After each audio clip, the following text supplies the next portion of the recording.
Bonjour et bienvenue dans cette série de podcasts réalisée lors du 54e congrès de l'ADBU à Nantes. À travers ces épisodes, nous vous invitons à découvrir ou redécouvrir les interventions qui ont rythmé la journée d'études dédiée cette année au thème Toujours plus vite, toujours plus haut, toujours plus fort, communiquer. Et place maintenant à une table ronde autour des enjeux identifiés par les communicants des universités auprès de leurs nombreux publics cibles. Présentée par Isabelle Froustet, Benjamin Sarcy et Naïl Clioua. Alors, pour poursuivre notre panorama et continuer d'interroger différents acteurs récepteurs de la communication, on va poursuivre ici avec une table ronde et une discussion de 3 autres types d'acteurs, parties prenantes de la communication, notamment en université cette fois-ci. Vous verrez que dans nos 3 invités, désormais, 2 d'entre eux qui ont des rôles différents, des actions de communication différentes, mais pour autant coordonnées, travaillent au quotidien tous les 2 dans le même établissement. Et notre 3e invité vient d'un autre établissement, mais quant à lui aussi étant un acteur, un récepteur, un représentant de nos besoins étudiants, eh bien, ils vont nourrir avec nous aujourd'hui des échanges intéressants, complémentaires, puisque chacun, avec leurs casquettes respectives, ils créent la communication telle que nous la vivons, la faisons vivre dans nos universités. Euh, alors, les communicants des universités, c'est donc le sujet de cette table ronde. Quels enjeux identifiés par nos invités auprès de leur public cible. Donc là, il va s'agir, avec nos 3 invités, d'évoquer la multiplicité des informations, si possible fiables, à communiquer, la multiplicité des publics à toucher, la multiplicité des sources d'informations que l'on reçoit quand on est étudiant, entre le Crous, son UFR, son département, sa bibliothèque, etc. La multiplicité des canaux utilisés, des canaux de communication, numérique, papier, et se demander comment prévenir les dangers qui guettent nos publics cibles, au premier chef, le flou informationnel, la surchasse d'informations et la non-accessibilité à l'information. Quelles interactions et synergies entre 3 types de communicants au sein des universités? Quelle relation entre eux? Quelle coordination entre eux? Quelle éventuelle hiérarchisation entre eux? Comment se répartir les rôles?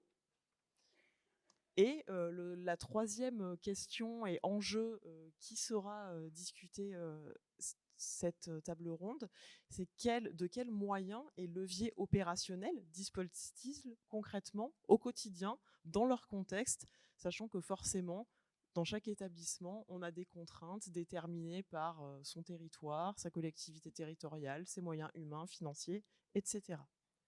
Vous voyez nos invités. Je vais tout de suite leur laisser la parole pour se présenter. Bonjour, je suis assez honorée d'être présente parmi vous et assez impressionnée aussi, parce que vous êtes quand même très nombreux et très nombreuses. Alors, je suis Isabelle Froustet, directrice de la communication de l'Université Bordeaux-Montaigne, en responsabilité sur cette mission de la communication depuis de nombreuses années. Voilà, donc j'ai vu ce métier évoluer au sein de l'université, démarrer avec un périmètre d'intervention qui était assez minimal et grossir progressivement au fil des années, au fil des réformes, au fil des transformations des universités. Et puis aussi, j'ai vu les outils changer, passer du tout imprimé au tout numérique ou quasiment. Voilà. Donc, bon, on n'a jamais fait le tour de la question, hein, même au bout de X années d'ancienneté et d'expérience. On se questionne toujours. C'est un peu le propre de ce métier, je pense, et ce qui fait aussi sa richesse. Voilà. Je voulais aussi dire que je suis impliquée depuis de nombreuses années dans l'association ComoSup, qui est donc l'association des communicants des universités française, hein, une des 2 associations, puisqu'il y en a 2 sur le territoire, et que, on est très, très intéressés à, ouvrir des collaborations avec la DBU, parce que je pense qu'on a beaucoup de choses, à discuter ensemble et peut-être à travailler aussi. Donc, bonjour à toutes et à tous. Pareillement qu'Isabelle, mais fois deux, je suis à la fois ému d'intervenir ici, puisque je suis bibliothécaire de base, on va dire, de formation en tout cas. Et je suis un pur produit donc, de l'Université Bordeaux-Montaigne, puisque quand je suis arrivé en 2008, j'étais étudiant. J'étais moniteur étudiant au sein des bibliothèques universitaires de Bordeaux-Montaigne. En 2019, j'ai eu un concours de technicien d'information documentaire et de collection patrimoniale au sein du SCD de l'Université Bordeaux-Montaigne. Et depuis, je suis chargé de communication, notamment au sein de ce service. Je dis notamment puisque j'ai 2 casquettes.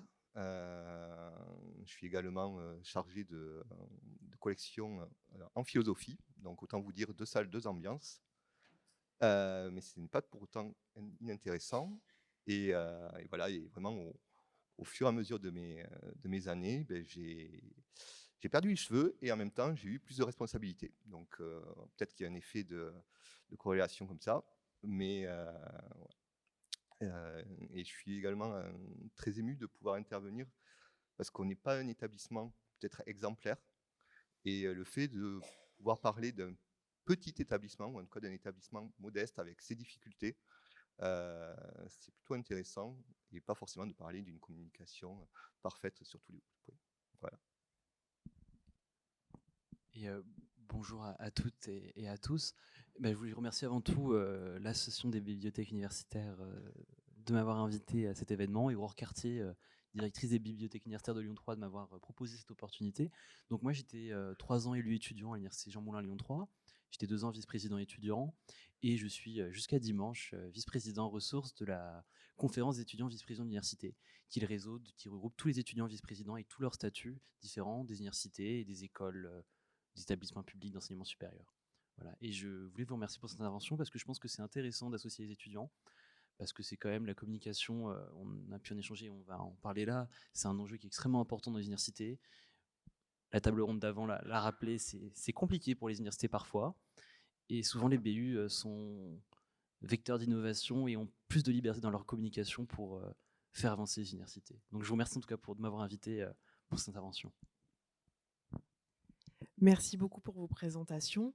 Vu les échanges et les discussions que nos 3 invités ont eus, nous avons choisi de vous restituer leurs échanges en 3 temps aujourd'hui.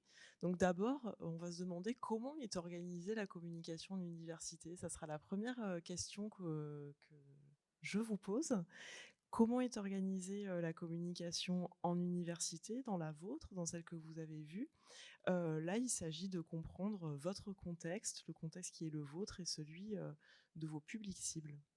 On a souhaité vous remettre un petit peu en contexte le discours qu'on va tenir, parce qu'on présente un peu ce que nous sommes, on va vous présenter un peu nos coulisses, à vrai dire.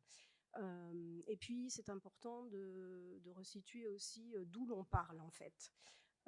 Donc l'Université Bordeaux-Montaigne est une université de sciences, d'arts, lettres, langues et sciences humaines. Donc on a décrit un peu les disciplines de formation et de recherche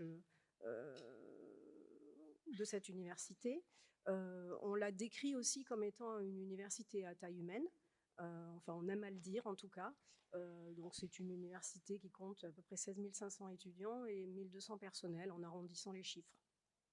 Voilà, donc je vous ai fait j'ai décrit un peu ce qu'était la direction de la communication. On est actuellement 6 et on attend une apprentie qui va nous rejoindre d'ici peu. On est organisé aussi avec un réseau de personnes en interne, parmi lesquelles des contributeurs web, une centaine, 3 chargés de communication identifiés métiers, décentralisés, donc Benjamin au SCD, quelqu'un sur la mission SAPS et puis un chargé de communication également à l'IUT, notre université compte un IUT. Vous avez sur la gauche également l'ampleur de notre organisation. On a 3 unités de formation, 2 instituts. Bon, voilà, je ne décline pas tout ça. Sur les bibliothèques, on en a 4, puisque s'est opéré un vaste regroupement, en fait, et une réorganisation des bibliothèques. Peut-être que Benjamin y reviendra. Donc 4 bibliothèques universitaires plus 2 associés. Voilà. Si tu veux rajouter. Oui, donc pour affiner effectivement au niveau du SCD, donc on est une équipe de, comme on l'évoque ici, de 76 personnels et un gros appui étudiant, donc de 30 actuellement. En tout cas, il y a encore quelques mois, de 30 étudiants et étudiantes en termes de monitorat. Donc, je vous l'ai dit, je suis chargé de communication externe, mais j'ai également une petite équipe de référents qui permettent d'essaimer ou de faire remonter l'information dans chacune de nos bibliothèques. Et donc, c'était pour la petite présentation. Alors, si on revient sur la direction de la communication à proprement parler, on est la direction est placée, c'est assez classique comme organisation.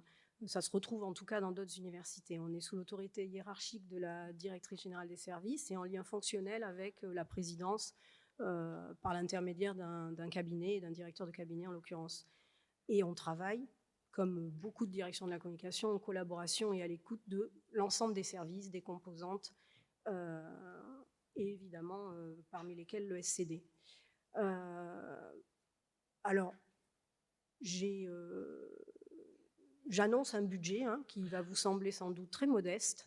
Je modère le propos en disant que ce budget, c'est le budget de fonctionnement de la direction, mais qu'il exclut les coûts de développement web et les coûts d'impression qui, eux, sont portés par d'autres directions. On a aussi une particularité, c'est que les graphistes et la fonction graphique, en fait, n'est pas intégrée à la direction de la communication. Elle est dans puisqu'on a une imprimerie intégrée avec un studio graphique associé, et le pôle audiovisuel est également à l'extérieur de la direction communication. Néanmoins, on est en lien quotidien et on travaille en collaboration. Voilà. Alors, le budget étant ce qu'il est, on fait, pour ainsi dire, jamais appel à des prestations extérieures. Alors, je mens un peu parce que lorsque l'on a renommé l'université, rebaptisé l'université, on a mené un gros travail de refonte de charte graphique, et là, on s'est associé les conseils d'un graphiste indépendant.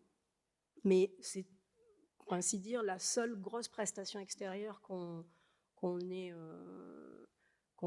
conduit, en fait, à l'exception, bien sûr, des prestations techniques de développement web. Voilà. Donc, effectivement, pour la partie SCD, je ne vais pas revenir sur trop les détails de notre organisation, mais donc on a un budget, comme vous voyez, de 790 000 € avec 85% dédiés aux achats documentaires. Donc, en termes de fonctionnement, on n'a pas tant que ça. Un peu plus quand même que pour le coup, que Isabelle pour la communication. Des missions bien sûr variées, définies par décret, une mission archive également pour l'établissement, et des missions transversales qui nous positionnent clairement dans l'établissement comme un service important, puisque des questions comme la science ouverte, la communication, un site spécifique qui est le site d'Agen, où la question de la diffusion des savoirs mobilise des interactions avec d'autres services de l'établissement et pour lesquels on a des interlocuteurs très, très réguliers. Et on est là, ça en est la preuve, on fait du travail en réseau. On a une culture du travail en réseau en bibliothèque, le réseau ABES bien évidemment, un réseau local, le réseau REBUB qui est le réseau des bibliothèques universitaires du site bordelais, et bien sûr des interlocuteurs nationaux, internationaux. Je pense bien sûr, par exemple, à Colexpercé, qui est parmi nous ici. Donc voilà, une petite présentation de remise en contexte. Alors, assez classiquement, j'ai voulu présenter de façon macro les objectifs et les publics auxquels on s'adresse, enfin les objectifs que l'on a et les publics auxquels on s'adresse, sans évidemment insister sur la finesse de ces publics dont on a parlé dans les interventions précédentes. Hein. Donc notre gros objectif ou notre mission première, c'est quand même d'informer largement l'ensemble de ces publics. Ça, c'est ce qui nous prend la majeure partie de notre quotidien, pour être exact. Améliorer l'expérience usagée des étudiants, mais aussi des personnels. Alors, des étudiants pour arriver à bien vivre l'université, et les personnels, c'est plutôt travailler dans un environnement favorable, sécurisé, ce qui est valable aussi pour les étudiants. Hein. Et puis asseoir une identité forte. Alors pourquoi une identité forte et un positionnement clair sur le territoire ? Parce qu'on est à Bordeaux dans un contexte un peu particulier, enfin qui n'est pas spécifique à Bordeaux, ça existe ailleurs, hein, mais on évolue aux côtés d'une autre université qui s'appelle l'Université de Bordeaux, hein, que tout le monde connaît, et qui est donc l'université fusionnée à Bordeaux. Pendant que Bordeaux-Montaigne a choisi de rester, de ne pas rejoindre cette fusion à l'époque où la question s'est posée. Ce contexte, et ce changement de contexte bordelais, il est intervenu en 2014, et à ce moment-là, il a fallu, nous, que l'on redéfinisse qui l'on était, et que l'on arrive à positionner cette petite université à côté d'une énorme université. Donc voilà, je ne vous cache pas que la confusion entre les deux établissements existe encore. Les étudiants, lorsqu'ils arrivent, des fois ne savent pas de quelle université dans quelle université véritablement ils se sont inscrits. Bon, voilà. Donc on est aussi là pour clarifier le terrain, passer une information claire, expliquer qui l'on est, et voilà. Et la particularité des bibliothèques universitaires, c'est aussi que l'on partage un bâtiment commun. En tout cas, dans l'une des bibliothèques universitaires, on partage un bâtiment commun entre l'Université de Bordeaux et l'Université Bordeaux-Montaigne. Alors là, je vous avoue que la confusion, elle est extrême. Voilà, donc on a aussi un gros travail à faire, et que l'on doit refaire chaque année d'ailleurs, hein, parce qu'à chaque vague d'arrivée d'étudiants ou de nouveaux personnels, il faut recommencer. Donc voilà. Oui, d'ailleurs, ce qui était intéressant quand on a commencé cette préparation de cette table ronde, on a échangé sur la question de communication interne-externe. Et Isabelle, quand tu présentais cette communication à destination des usagers, tu l'as mentionné comme une communication interne. Et clairement, on est dans cette logique de notre établissement, un établissement qu'on disait proche, c'est-à-dire qu'on pensait la communication de l'établissement pour ces publics que sont les étudiants, à un certain sens les enseignants-chercheurs également, comme une communication interne. Sauf qu'on le sait, en bibliothèque, en tout cas on le vit comme ça, les publics des bibliothèques sont des publics extérieurs par rapport à notre communauté professionnelle SCD. Et l'approche qui avait été, qui est la tienne, Isabelle, quand tu l'as abordée, était très intéressante, je trouvais, parce qu'effectivement, on a cette recherche de faire une proximité entre nos personnels, de mieux connaître aussi nos services, mais sous le plan de la question interne, avec toute cette problématique de l'image de Bordeaux-Montaigne, que les étudiants, je pense, de Bordeaux-Montaigne ont bien intégré. L'identification Bordeaux-Montaigne fonctionne, avec sa complexité, avec des fois aussi ce qu'on n'aimerait pas forcément qu'il porte comme image, mais cette image, elle est persistante, alors que de ce qu'on peut voir, c'est qu'au niveau de l'Université de Bordeaux, c'est beaucoup plus diffus. Voilà, les étudiants se revendiquent toujours plus, ou toujours des facultés, voire des anciens noms des universités qu'ils n'ont pas connus, ce qui est toujours assez intéressant. Ça me permet de rebondir parce qu'on avait échangé lors de nos débats de ça. C'est qu'on a des étudiants qui ne savent même pas, par exemple, de quelles composantes ils sont issus. Et il y a certaines composantes qui qui ont des identités fortes, pour eux, l'université est autre chose que leur composante. Et ils ont encore du mal à comprendre l'interaction entre différents services. Donc il y a 2 universités où il y a Montaigne et pas Montaigne sur les 2 autres. Je n'ose imaginer le niveau de confusion qui doit être assez élevé. Et c'est aussi important, c'est qu'on pense en interne, on pense que les gens maîtrisent déjà les systèmes d'information, enfin maîtrisent la répartition et l'organisation de l'université. Mes étudiants, en fait, beaucoup aujourd'hui ne maîtrisent même pas la différence entre les différents services, que non, il faut s'adresser à leurs composantes pour la scolarité, par exemple. C'est ça qui est déjà compliqué, c'est-à-dire qu'on pense à communication comme on va donner l'information précise, mais l'information de base n'est même pas maîtrisée, même pas intégrée pour l'étudiant, et chaque année, il y a un tel renouvellement avec chaque année des rentrées, qui fait qu'il faut recommencer le travail à zéro chaque année. Et penser les différents niveaux de compréhension de l'information entre les différents... Enfin, dans le même public, il y a un niveau qui est très inégal. Et c'est intéressant, Naïl, ce que vous dites là et que vous disiez dans nos échanges, qui fait écho à ce qui a été évoqué ce matin, la signalétique d'une université quand on sort du RER pour aller à Nanterre ou Paris 10. Ça fait écho à ce que vous disiez aussi, et finalement on a l'impression, mais voilà, peut-être que vous pouvez poursuivre là-dessus, que effectivement quand on est étudiant, il ne faut pas postuler que le nom même de son université, qu'elle soit à échelle humaine ou pas, fusionnée, qu'elle soit divisée en facultés, UFR. Il ne faut pas présupposer que ceci est simple pour les étudiants.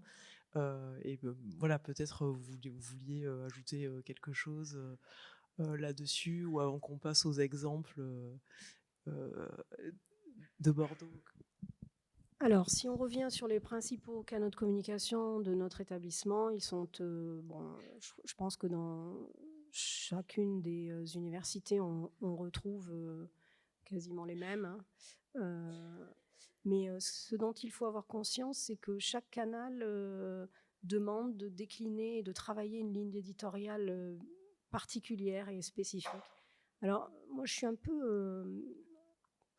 ce matin, j'ai entendu qu'il n'était pas forcément très efficace sur un objet de communication, par exemple, de le décliner sur tous les canaux que l'on investit. Moi, je suis un petit peu partagée. Je pense que... Et quand on est face à un manque de moyens humains ou financiers, lorsqu'on a décidé de capitaliser sur un sujet, sur une campagne ou sur un objet sur lequel l'établissement trouve important de communiquer, nous, on n'est pas restrictif en fait. On le décline partout où l'on peut, et à chaque fois, par contre, de manière différente, quoi. Ce qu'on dira sur les réseaux sera différent de la façon dont on le présentera sur le web ou de la façon dont on le déclinera sur un communiqué de presse. Voilà. Donc, je pense, je suis pas certaine que on ait tous la même analyse et finalement, je pense aussi que on teste des choses, on essaye, on voit comment ça prend, on voit comment c'est perçu. Et aussi on adapte après, et le coup d'après on fait peut-être différemment. En fait c'est une activité qui, on n'a pas la science infuse, je pense, personne.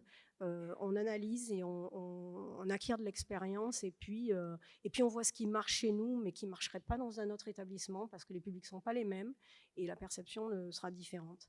Alors je reviens sur nos canaux, ils sont assez classiques. On a un écosystème de sites web qui sont administrés par la direction de la communication et enrichis donc par un réseau de contributeurs internes, tous formés par notre webmestre. Donc classiquement, on a un site institutionnel qui est le site vitrine. On a un site étudiant qui est à la fois un ENT et un site informationnel pour nos étudiants inscrits. On a un intranet qui, lui, est dédié à la communauté des personnels et qui est un site fermé, soumis à authentification. Et on a un catalogue des formations où l'on décline l'ensemble de l'offre de formation de l'établissement.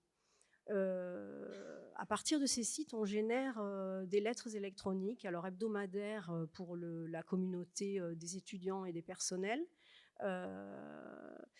J'anime aussi, où je diffuse aussi une lettre aux médias et aux principaux partenaires ESR du territoire, tous les lundis en fait. Et ensuite, on a une mensuelle qui, elle, est soumise à abonnement. Donc, On touche à peu près 2000 abonnés sur cette lettre, et une lettre mensuelle culture aussi, parce que notre établissement est très positionné sur la culture du fait de nos disciplines. Voilà. Sur les réseaux sociaux, on a abandonné Twitter et X, voilà, comme pas mal d'universités, au risque d'y perdre une communauté d'ailleurs, parce qu'on avait beaucoup d'abonnés. Voilà, mais bon, c'est un choix politique que l'on a fait. Mais on a gagné des suiveurs et des abonnés sur LinkedIn, qui a pris à l'occasion des remous sur X. LinkedIn a pris quand même plus d'importance, disons. Et on capitalise beaucoup aussi sur Instagram, puisque nos étudiants nous suivent sur Instagram, et on a à peu près plus de 17 000 abonnés sur Instagram. Voilà. Moi, j'organise aussi sur Scoopit. Alors là, c'est un outil de curation. J'y fais un peu la revue de presse de l'établissement. Voilà. Oui, alors je pourrais évoquer exactement les réseaux sociaux STD, donc qui sont actuellement au nombre de 5, avec un petit dernier il y a à peine 15 jours, donc avec LinkedIn justement, puisque comme l'évoquait Isabelle, c'est un réseau sur lequel on a pu observer un transfert assez important de publications, d'intérêts que l'on retrouvait précédemment sur des réseaux comme Twitter. Et si tu veux, je peux présenter les slides après. Hop. Voilà, après encore. Mais on a également des outils complémentaires pour le coup, qui sont justement des outils informationnels, des outils très pratico-pratiques, que sont par exemple Google My Business. Donc si vous étiez le coiffeur du coin, vous le connaîtriez aussi. L'idée, c'est vraiment de pouvoir tenir à jour l'horaire d'ouverture de nos bibliothèques de manière directement accessible dans un outil très commun qui est Google. Parce que justement, le besoin était de rendre lisible cette information-là. Information qui est régulièrement mise à jour. Ce matin encore, elle était mise à jour, puisque c'est une journée de mobilisation, donc forcément, nous avions des bibliothèques qui devaient fermer de manière plus anticipée. Un site métropolitain, donc au niveau de Bordeaux Métropole, qui est dédié aux médiathèques de Bordeaux Métropole, sur lesquelles également on met à jour de l'information. On essaye de s'insérer comme ça dans le contexte métropolitain. Clairement, c'est un site qui est très intéressant, mais obsolète. On le tient à jour, on est bon élève, mais on est peut-être un peu les derniers mohicans à le faire. Valoriser notre programmation, on le fait également par rapport avec un calendrier, donc Open Agenda. Pour les collègues qui sont en BM, je sais que c'est un outil qui est régulièrement utilisé pour comme ça l'événementiel en territorial. Un objet que certains ont connu dans les années 90, 80, qui étaient les téléviseurs sur lesquels on mettait de l'information. Mais maintenant, on est revenu à ça avec des écrans d'accueil. C'est un sujet qui, des fois, un peu crée polémique, puisqu'on n'est pas du tout dans un système écologique. Un écran d'accueil qui reste allumé, mais qui permet en tout cas d'appuyer l'information. Il y en a ici aussi, d'ailleurs. Et bien sûr, un bon bibliothécaire, notre outil de découverte, alias un catalogue, qui est donc Babord Plus avec le logiciel donc Primo. Et tout ça, bien sûr, on va décliner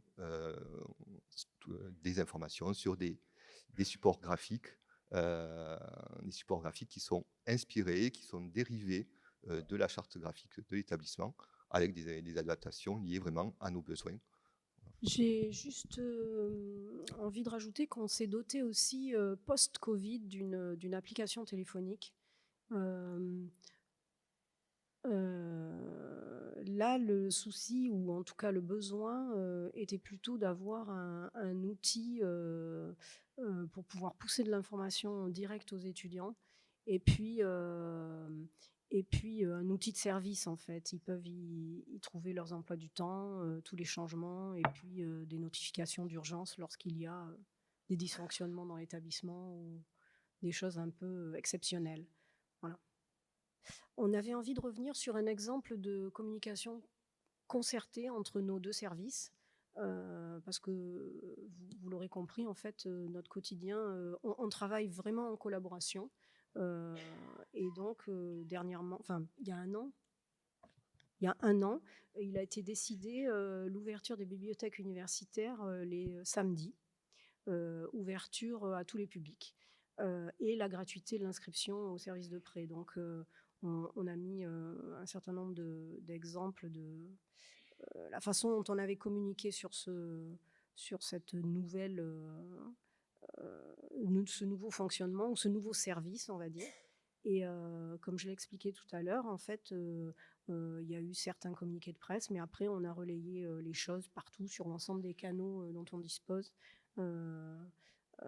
Communiqués, infos sur la newsletter, des mailings ciblés aux collectivités et puis les réseaux sociaux, bien sûr. Et comme le mentionnait tout à l'heure Manuel Canové, effectivement, le communiqué ne suffit pas. Le communiqué ne suffit clairement pas. On a fait un très beau communiqué, on était très contents. Retour presse, 0. Ce qui donne très envie de continuer. Mais pour autant, par contre, une communication en ligne elle a été bien assurée. Et bon, les étudiants ont été informés. Les étudiants, certains sont au rendez-vous, d'autres pas, mais ça, c'est leur choix. Et clairement, une déclinaison avec vraiment des tonalités très différentes. Une tonalité plus affirmée par l'université sur Blue Sky. Donc, bien sûr, sur Blue Sky, en termes de public, c'est assez limité. On aurait fait ça sur Twitter, on aurait sans doute eu beaucoup plus de répercussions, mais ce n'est plus possible. Et sur Instagram, donc, vous aurez le support à terme. Donc, si vous voulez cliquer sur ce magnifique réel, vous pourrez le faire. Le premier samedi d'ouverture, j'étais au poste, donc à 7h du matin, j'ai pris mon petit tramway, j'ai pris mes petites vidéos et tout, et ce qui a permis de faire un vrai petit réel d'ouverture du samedi et de montrer tout simplement ce qu'était l'ouverture du samedi pour les bibliothèques, ce qui a plutôt bien fonctionné.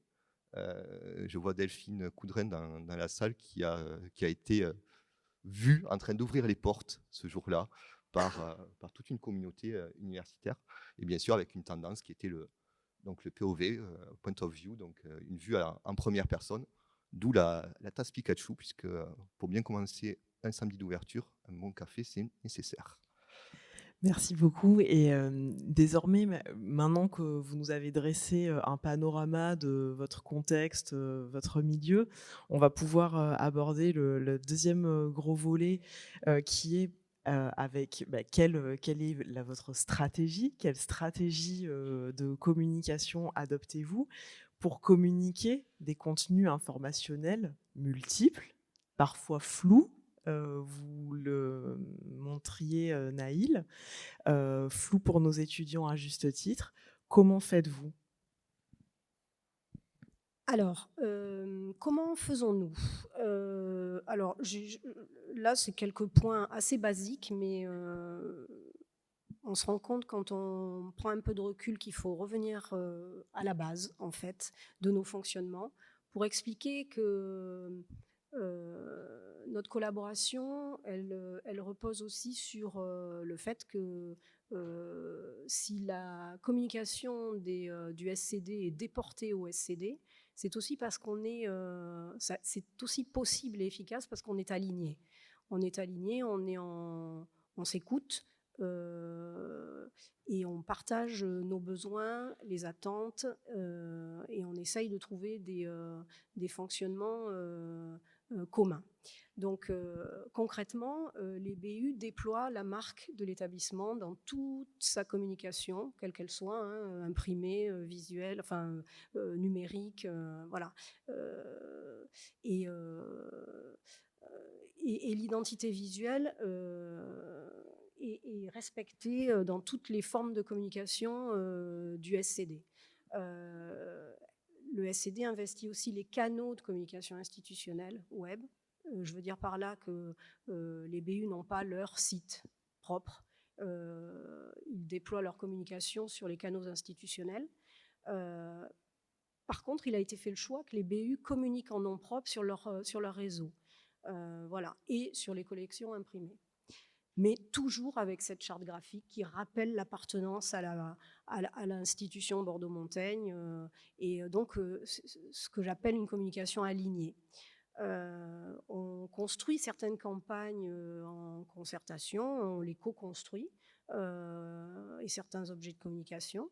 Et à chaque fois, c'est surtout les sujets d'utilité globale, en fait, et les sujets assez transverses. On est en dialogue constant. Et on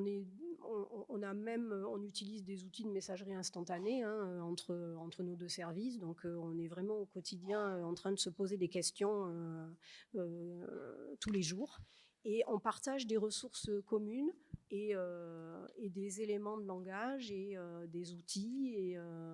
Et voilà, c'est-à-dire que nous, on met à disposition du SCD, mais aussi des autres référents communication, des outils préfaits, et vice-versa d'ailleurs, parce que l'inverse est exact, pour partager des ressources et pouvoir communiquer en étant justement alignés, quoi. Oui, et justement, ce que tu mentionnes, c'est qu'on est vraiment sur une idée de concertation, d'alignement de notre fonctionnement.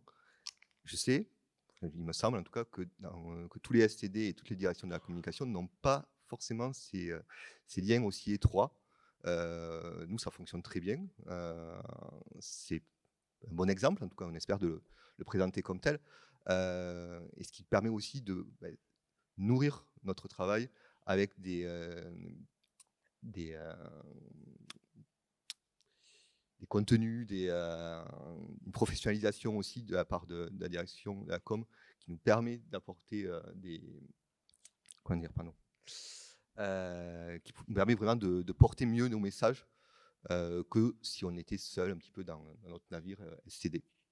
Donc, par exemple, un processus de préparation d'une communication, on va travailler en SCD en mode collaboratif, donc essayer de s'appuyer sur les collègues des services pour pouvoir construire le message, construire l'information selon le cas. La conception du support, du message de com, elle va être en général internalisée au niveau SCD ou des fois déléguée dans le cas de certaines productions graphiques. Et régulièrement, il y a une information, voire une validation d'Isabelle sur ces contenus-là, puis après une réalisation. Est-ce que vous aviez prévu justement de nous montrer en images des exemples ? Les supports que vous voyez seront disponibles sur notre site, donc sachez que là, on va passer un peu vite pour être sûr de boucler dans l'heure votre PowerPoint. Vous y aurez accès pour le voir en images. Justement, pendant qu'on va faire défiler des exemples très visuels que vous aviez préparés, vous pouvez peut-être exemplifier là-dessus. Et je sais que Naïl, lui aussi, pourra rebondir sur ce sujet-là, des stratégies de com qui peuvent s'avérer réussies, efficaces auprès des étudiants quand on a déterminé des cibles, ce qui est votre cas et ça a été évoqué ce matin. Je voulais juste insister sur ça. En fait, on a des intérêts communs entre SCD, BU et direction de la communication, parce que les BU seront, pour un établissement universitaire, une vitrine publique. Et qu'il s'y passe plein de choses, ça attire beaucoup de public, ça génère du sentiment d'appartenance. Et puis, on l'a expliqué un peu, les BU sont des chambres d'écho pour la communication de l'établissement. Et vice-versa, ça permet le transfert fait aussi que les BU sont intégrés dans les événements institutionnels. Enfin, en ce qui nous concerne, quand on a une cérémonie honoris causa, il y a une vitrine qui est consacrée à la personne distinguée. Lorsqu'il y a un festival de rentrée, le SCD y a sa place et décline des ateliers ou des animations pour les publics étudiants, etc. Donc on a vraiment un intérêt à travailler ensemble et je pense pour le meilleur de l'information des publics, quoi. Et je me permettrais même d'ajouter, c'est l'endroit où les étudiants en fait passent tout le temps. Tous les étudiants passent un moment de leur journée quasiment dans les bibliothèques universitaires parce que évidemment ils étudient, mais ce sont aussi des lieux de vie. Il y a parfois des établissements qui n'ont pas de lieu de vie étudiante. Donc c'est un endroit où tout le monde passe et je pense que c'est le meilleur endroit aujourd'hui dans l'université, l'endroit physique où on peut toucher le plus de monde. Bien plus que les couloirs ou que devant les universités. Enfin, voilà, c'est pour ça que c'est un endroit qui est important et la communication, à mon avis, doit avoir un lien important sur la communication entre direction de communication et direction des BU pour toucher le plus de monde. Oui, d'ailleurs, c'est pour ça que des fois, il est nécessaire aussi de rappeler à nos directions ou présidences qu'effectivement, on est un lieu qui accueille énormément de public au quotidien et que ne pas être oublié dans les chaînes de décision, c'est assez intéressant pour que justement on puisse porter, diffuser les messages importants de l'établissement. Une campagne, enfin, en tout cas quelque chose qui a été très suivi pendant 3 années, à la sortie du Covid, on a connu une période de chantier monumentale. Et cette période de chantier, elle a été très implantée dans les bibliothèques, tellement que les bibliothèques étaient infréquentables la plupart du temps. Donc on a fait un chantier en site occupé, un chantier pour lequel on avait comme enjeu vraiment de montrer comment se faisait ce chantier, quelles étaient les actions menées, pourquoi les bibliothèques étaient fermées pendant les chantiers, ce qui n'est pas forcément toujours évident pour certains. Au tout début du chantier, malgré qu'il y avait des bâches et tout, les usagers rentraient. Ils se disaient, alors que pourtant, il y avait des engins entiers qui signifiaient bien que la bibliothèque était apparemment entrouverte, mais juste pour les chantiers. Donc il y avait vraiment tout un storytelling à déployer pour dire, là, pendant 3 ans, vous ne pourrez pas accéder à ce bâtiment-là. Qu'est-ce qu'on y fait? Qu'est-ce qu'on y fait pour vous, aujourd'hui, et pour le lendemain? Donc, toute une activité de report sur les chantiers en cours, sur les activités maintenues, comment, pendant 3 ans, les bibliothécaires allaient chercher les documents pour les usagers. C'était très important, puisque c'était aussi de montrer que le lien était préservé avec les publics. Pendant 3 ans, non, les bibliothécaires n'étaient pas absents, les bibliothécaires étaient bien aux côtés des publics. Je rebondis là-dessus pour vous faire évoquer ce que vous évoquiez tous les trois avec vos casquettes respectives, la communication de pair à pair. On touche à ça ici et on touche à la problématique de l'UX, de se mettre dans la peau de nos étudiants, de se mettre dans leur situation. Et ce que je vous propose, c'est qu'avant qu'on en vienne au dernier temps de nos échanges, que vous nous parliez, parce que c'est revenu dans nos discussions préparatoires, sur tout cet aspect de communication de pair à pair qui vous semblait à chacun extrêmement efficiente, pour employer un gros mot, et qui semblait fonctionner tout simplement auprès des divers publics. Sur la communication pair à pair, je pense que c'est extrêmement important parce que quand c'est un étudiant qui nous parle, le regard va être beaucoup plus différent du côté de l'étudiant. Et quand on dit communication, c'est aussi bien en physique que sur les réseaux sociaux. Donc en physique, ça peut être via des moniteurs étudiants, via des ambassadeurs étudiants sur les périodes de rentrée notamment. Et sur les réseaux sociaux, par exemple, on a vu quelque chose qui se fait de plus en plus par les directions de communication, où on a des vidéos qui sont faites avec les étudiants, qui présentent d'eux-mêmes les services de l'université, les BU, les différents. Et c'est un truc que je vois de plus en plus qui ne se faisait pas avant. Et j'ai l'impression que ça marche mieux. C'est expliqué avec des mots, avec un langage peut-être moins technique, parce que quand on passe du temps dans les services, on perd le côté plus concret des choses, et pas perdre le côté concret, mais on va expliquer différemment, et je pense que ça va moins parler aux étudiants. Et c'est là où c'est intéressant de le faire de pair à pair, c'est qu'on va avoir un langage d'étudiants, de jeunes, entre guillemets. Non, excusez-moi, c'était pas le... Voilà. Non, mais faut l'avouer, à un moment donné, ça marche. Non, mais ça permet d'enchaîner en plus sur la suite, c'est la question des formats aussi. Il y a une évolution des formats qui est intéressante, c'est qu'on fait beaucoup plus de vidéos maintenant parce qu'on a développement de TikTok qui a été repris ensuite par Instagram avec les réels, qui fait qu'aujourd'hui le média vidéo est le média principal utilisé sur les réseaux sociaux. On peut faire des posts sur LinkedIn, sur Facebook ou sur X pour les établissements qui ont encore X. Ils seront vus, mais ils attireront beaucoup moins qu'une vidéo sur Instagram qui est bien montée, avec de la musique en fond. Enfin voilà, et en format, on voit sur le diaporama, en format écran plein. Par exemple, une vidéo carrée, ça ne fonctionne plus aujourd'hui. C'est important de se dire qu'il faut s'adapter, et on voit qu'il y a une évolution sur ce sujet des établissements. Merci beaucoup. On va pouvoir passer et vous poser la dernière question qui nous brûle les lèvres. Avec quelles limites, injonctions, peut-être parfois contradictoires, devez-vous composer? Là aussi, on a abordé implicitement, explicitement la question des moyens, forcément limités. Vous le constatez dans vos milieux respectifs. Est-ce un mal pour un bien d'avoir des contraintes? Peut-être parfois un moindre mal? Ce sont des expressions que vous-même aviez employées. Ça force peut-être parfois à être plus sobre dans la communication. Je vous laisse poursuivre là-dessus et conclure.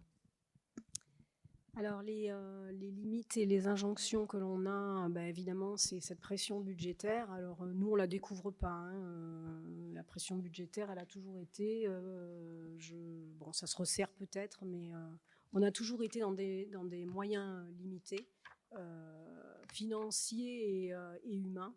Donc ça nous oblige à faire des choix. On capitalise sur des actions et on réalise nous-mêmes en fait, hein. On évite la dispersion de l'image et on essaye aussi de rationaliser l'image sur le web. Et, et voilà, nous, on se concentre sur les sites institutionnels. Alors, je ne dis pas qu'il n'y a pas de dispersion, parce qu'on a quand même tout un écosystème de sites recherche, par exemple, que l'on ne... Bon, voilà, qui existent, qui sont dans le périmètre. Et c'est compliqué d'absorber tout le monde et d'administrer tout ça. C'est même pas possible à ce stade. Donc, disons qu'on laisse exister et on essaye de donner des règles de vie communes à chacun. Voilà. Et puis, on se retrouve aussi devant une urgence là. Alors, on n'est pas tous au même niveau dans les universités à ce niveau, enfin, sur cette question-là, mais la question de l'accessibilité de nos sites devient de plus en plus criante. Et dernièrement, en juin, une loi est passée, enfin, une entrée en vigueur un renforcement des exigences européennes. Donc, on a vraiment une injonction maintenant à faire évoluer nos sites dans un délai court. Alors nous, on n'est pas tout à fait au niveau encore, hein, je l'avoue, et ça va quand même questionner toute la réorganisation interne de nos équipes et puis tous ces contributeurs internes qu'il va falloir former. Voilà. Parce que mettre les sites en mode accessibilité, c'est une chose, hein, mais c'est un aspect technique, mais il y a aussi tout ce qu'on intègre dans ces sites et toutes les applis intégrées, embarquées, etc., qui ne sont pas accessibles.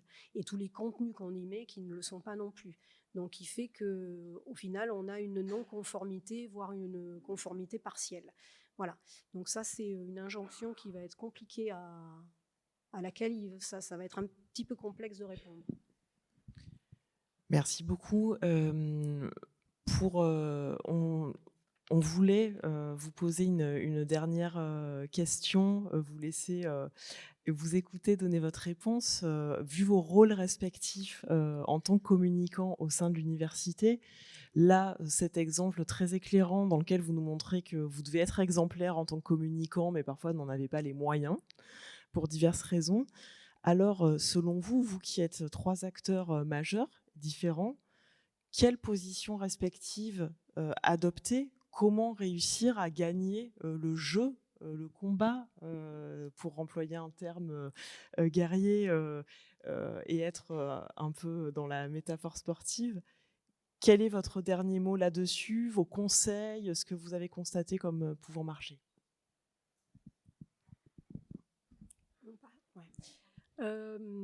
Alors, moi, je résumerai ça en expliquant un peu ce qu'est le rôle d'une direction de la communication, à mon sens. Et je le résume en 3 mots, c'est garder le cap. Notre mission, c'est de piloter, d'organiser ces grands ensembles en termes de communication. Alors, ce n'est pas chose simple, hein, mais on essaye de le faire, d'animer et de fédérer les pratiques en termes de communication, d'animer aussi toutes les collaborations internes pour qu'on aille tous dans un sens qui est constructif et cohérent et complémentaire.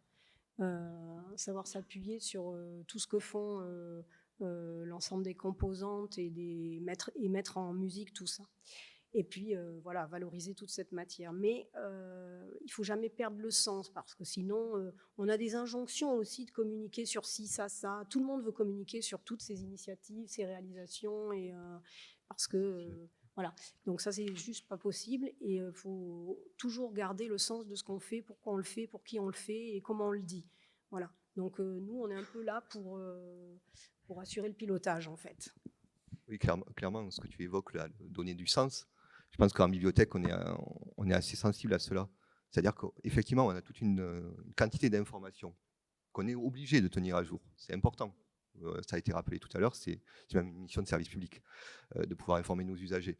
Mais donner du sens, faire une communauté, je reviens vraiment sur cette notion de commun, on peut également le faire dans notre communication, on peut le faire quand on associe les publics, quand on associe les étudiants dans la création de contenu, quand on les intéresse réellement, quand on prend le pouls de leurs envies, de leurs besoins.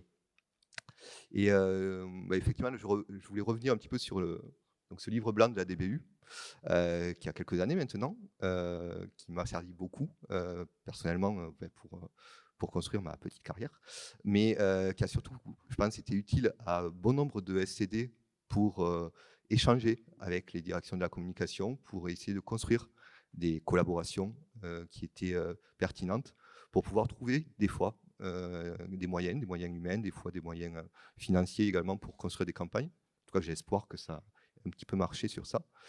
Et effectivement, à la fin de ce livre blanc, il y avait l'évocation d'un rêve. Alors, j'avais prévu une présentation, mais un Premier ministre nous a rappelé qu'il y avait quelque chose de plus important, qui était peut-être de rappeler que la communication publique est un service public et que s'en prendre aux moyens de la communication publique, c'était effectivement s'en prendre également à une mission de service public. Et moi, je vais être très court, mais je pense que le point important qu'on oublie, c'est la communication physique. Parce que, aussi par manque de moyens, et que c'est plus facile des réseaux sociaux parfois, et parfois on peut faire simple et très bien. Je prends l'exemple des bibliothèques universitaires de Lyon 3. Il y avait un projet de reconversion, de réaménagement, de rénovation du bâtiment principal, du site principal. Et en fait, on a mis un tableau avec des post-it. Et les étudiants, en fait, mettaient tout simplement, au niveau de l'entrée, le post-it, il faudrait changer dans la bibliothèque universitaire. Truc très simple. Il y a eu des centaines de post-it, les gens sont passés, l'ont fait spontanément, ça prend quelques secondes à faire. Et on a eu des réponses bien plus qu'un énième sondage envoyé par mail, qui serait perdu parmi tous les mails et qui aurait été répondu par un public très particulier qui lit ces mails, qui n'est pas forcément un public étudiant dans toute sa diversité. Donc je pense que c'est ça, c'est communiquer simplement parfois et aller vers les gens. C'est le aller vers, je pense que c'est très important, de parler aux gens et donc ça se recoupe pour refaire du commun et aller vers les publics.